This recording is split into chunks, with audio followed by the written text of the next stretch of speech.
Hey, everybody, how are you? Welcome to Into the Core podcast, another beautiful session, more inspiring. And of course, this month we're celebrating women.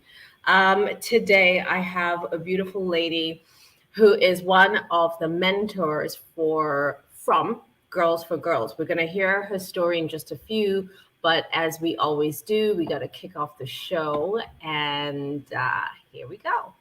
Into the Core. Get into it. All good things in Africa and beyond. Into the core. Into the core. Into the core. Into the core.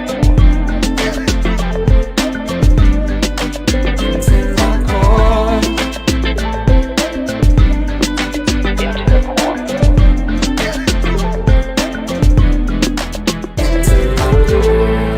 All good things in Africa and beyond.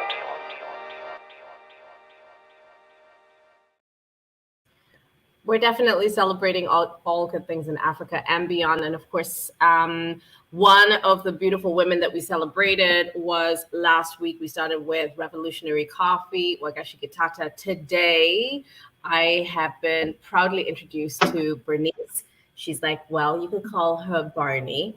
But Bernice is an amazing person, and she works for a beautiful platform. Well, not works for the platform, but contributes to the platform of women empowerment, actualizing girls, getting the courage to be great leaders. So, Barnice, welcome to Into the Core. Thank you very much, Linda. You're welcome. So, tell me, you work for. I work for Kenjan, but Kenjan partnered with Girls for Girls in the aim of coming together so that we can empower the ladies of Africa. Oh, that's fantastic. So, if we were to go to the very beginning, because one of the most astounding things is that you were a mentee being mentored, and now you're a mentor. Why don't you give us a little bit about the background of what Girls for Girls does and how you joined them as a mentee? All right. So in my organization, we were really individuals who went in and started mentorship on the Girls for Girls. And so she saw it was a very beautiful thing and brought it to the organization. And I was among the first mentees for Girls, and our cohort is called PAX. And so, being called PAX, we were like we were supposed to go out there and doing stuff for girls in the organization. So, during the first cohort, being one of the mentees, we were about 25 of us, and we went through the 6 sessions of Girls for Girls. And once we finished, I immediately started the program of being a mentor. So I got the training, and I started doing the session.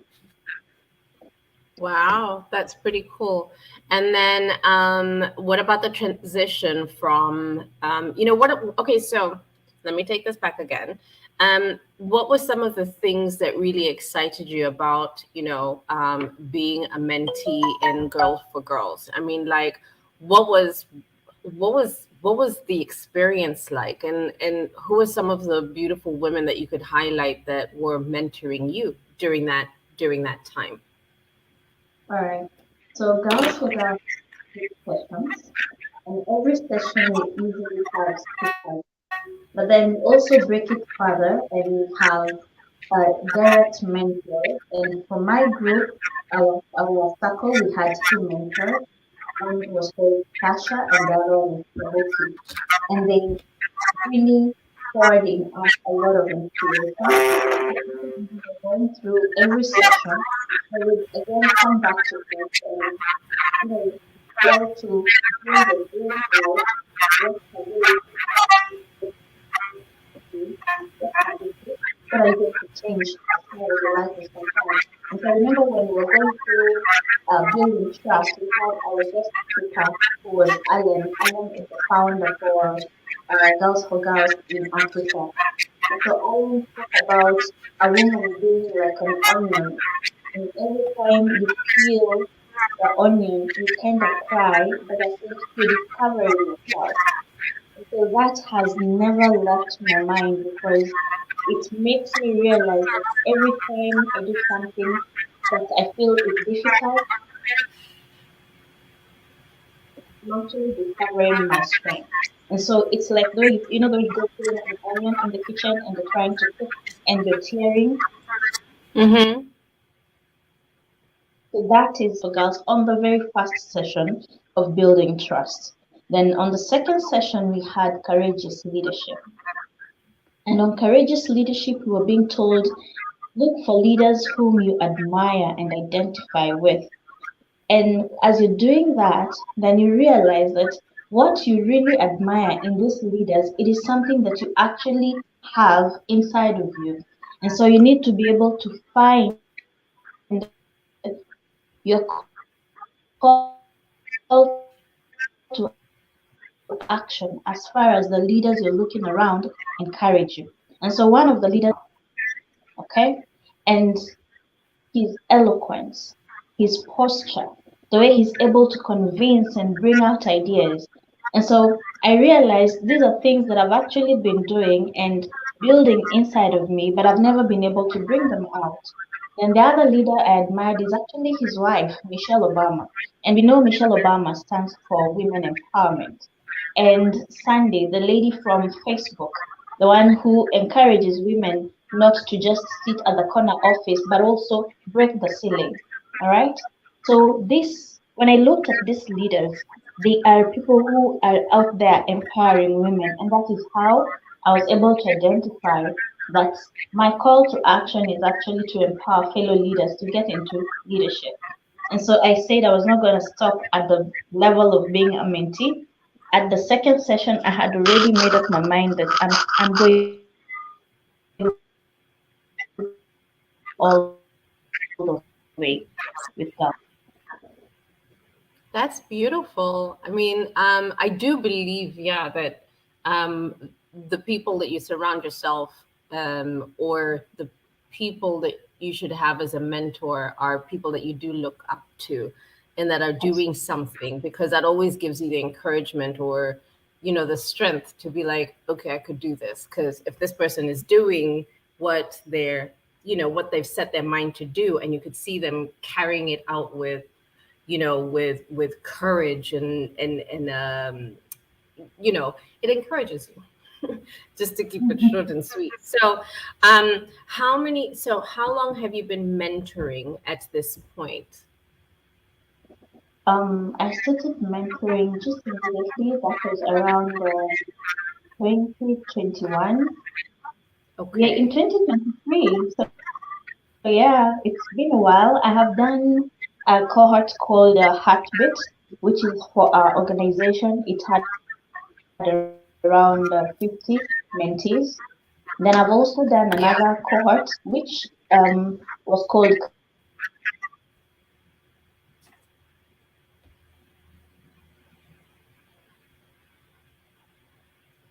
And then now I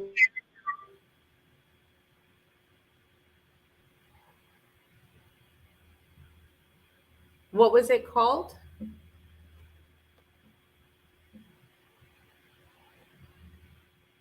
Barney? Oh, well, the internet is also special, but I think this is on her end. Um, Let me see. All right. So what I'm going to do is I'm just going to remove her for 2 seconds and then I'm going to add her back. But I really think it's really important what she says, that you have to get mentors who are leaders that you admire, because anyway, without you admiring somebody, how would you even listen to the advice that they're giving you? I think it's just super important to have that. Um, I really love the fact that one of their key strengths, especially in Girls for Girls, is teaching the girls to be very courageous. And I think that's very to be courageous also means that you have to be very humble. You have to have that humility in you because you can't be courageous without having humility. But it looks like Bernice's internet is struggling. Um, wow, I'm actually shocked that it's not from here. Let me see. There you Oh, are. yes. Sorry about that. I guess the Not a internet is problem. really acting up. Oh well, I know. so I did two cohorts. In Girls for Girls, you have to do two cohorts in Okay. which have a leading mentor.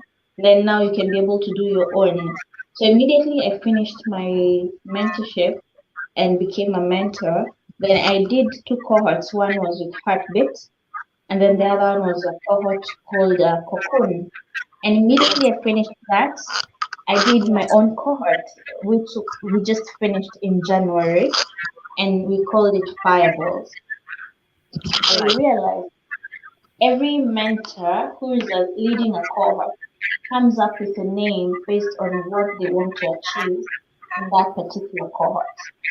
So Cocoon was because the lead mentor felt that the women are in a cocoon, and so she wants by the time the mentorship is done, you'll move from being inside the cocoon and you become a butterfly and you fly away to the Yeah. leadership that you want.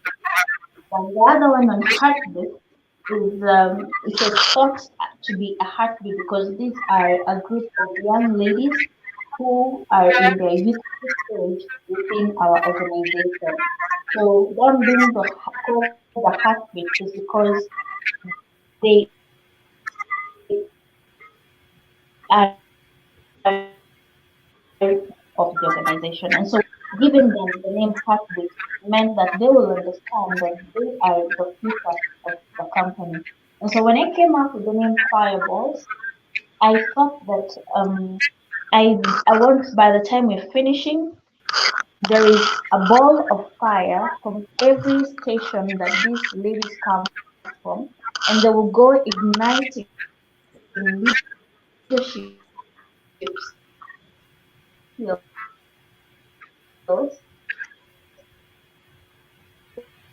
wherever that fire that is inside every woman to take up a leadership role, it is time that it just comes out. And so hence the name Fireball.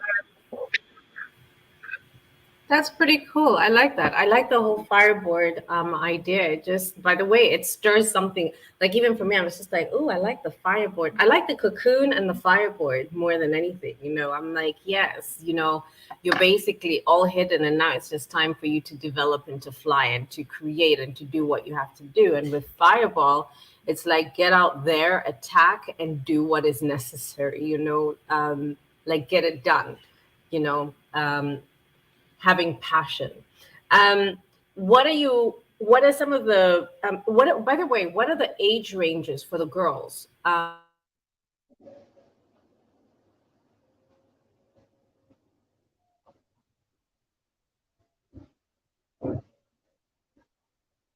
Okay, Girls for Girls usually take up ladies who are from the age of 13 onwards.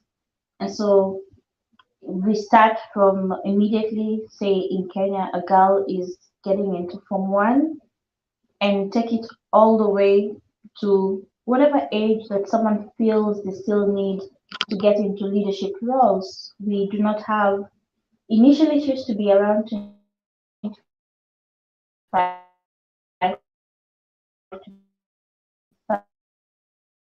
30.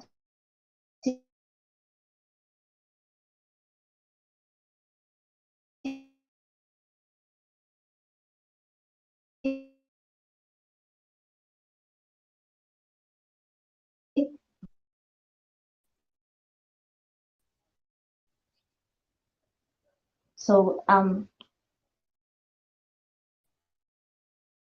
Girls for Girls usually has 6 sessions. Wait, yeah.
This is called KPLC, TIA. Fun times. I just love it. They just switch on and off. Just about to sneeze. Oh, excuse me. Um, so I'm just waiting for Bernice to log in, and she should be. There she is. Um, unmute. Why is it showing unmute?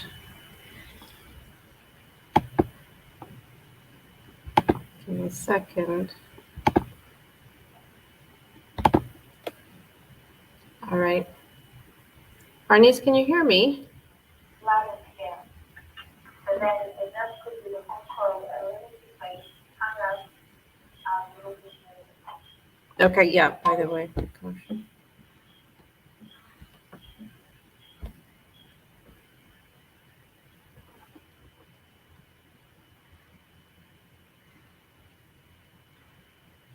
Um, this definitely has to be re-edited, but there's nothing we can really do about our power situations here in Africa.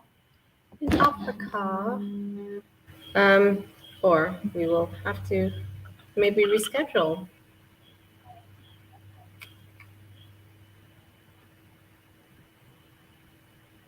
Oh, okay. All right. Okay. Well, I'll just be chatting away over here, waiting for you. Okay. See you in a bit. Okay, so yeah, that's what happens. I guess she's also lost connection on her end. I don't know if that's also a KPLC thing, but yeah, I think if you guys want to go and check out the website for Girls for Girls. It's really, really beautiful, and it gives you such great insight. I like the whole empowerment and movement, and you know, giving people or allowing people to get to their, um, to actualize whatever their visions are in life. And I think that's really cool. So we're back with Barney's. Barney, tell me something. I mean, so how many girls do you feel like you've impacted? And do you feel like you have a story to tell about, like to give us examples of some of the girls who you've basically mentored and how that has affected their lives? I mean, I'm sure it's probably one of those stories that just gives you like a lot of pride. Well, before I even talk about the girls who've been impacted, I'd like to talk about myself because it has to start from me before it goes to somebody else. So once I finished Girls for Girls, I had the courage to take up leadership roles. Not only so currently I am at board of management here of a girls' school. It's called Sheriff Nursery Girls August. And I also joined. I've been a member of St. John Anglican before, but then now I sit at the board for the course and I'm in charge of training. All these I would attribute this to Girls for Girls because these are leadership roles which are very demanding. And on a normal occasion, I would not have the courage to take them up. But then, because there is always that doubt inside of you as a woman, feeling like you're inadequate.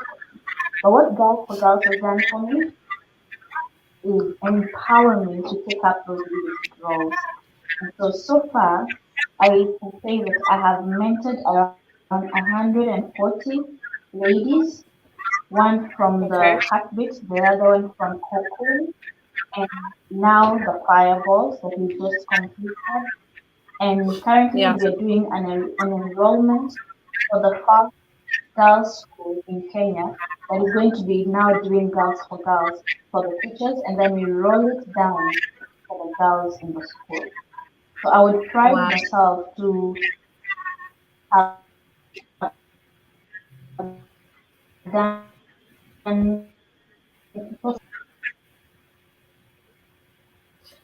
Um, Barney, I really think that we need to rethink this internet situation because I feel like it keeps breaking off on your end. I'm not too sure. see like right now it's broken up. Okay, so guys, this is what we're going to do. I'm going to reschedule. I think that we can try and see if we could do this again on Monday, and sort out the internet situation, and then start from the very beginning. I think that's super important because I feel like everything that she's saying is very meaningful and carries a lot of weight, and I don't want to lose the content. Um, and and and that's the reason why we do Into the Core. So if you guys can bear with us, we will be back on Monday. Hopefully she has some time, or I'll keep you posted on our next scheduled date. But the internet keeps fluctuating and she keeps going off and on. So yeah, just allow me to get back to you. But today, have a happy Friday. If you're a beautiful woman out there, go and check out the Girls for Girls. Like she said, they're doing some enrollments, and just try and understand the background of what Girls for Girls does, and see if your girls would like to join, be a part of this amazing movement that is global. It is global. Okay. All right. I'm wishing you a happy weekend ahead of time. Sorry about our internet upsets, ins and outs, TIA. All right. Sending you love. And we will see you next week. And thanks to Revolutionary Coffee for allowing us to have this episode. Thank you, and see you on Monday, I hope. Cross fingers. All right. Ciao, ciao.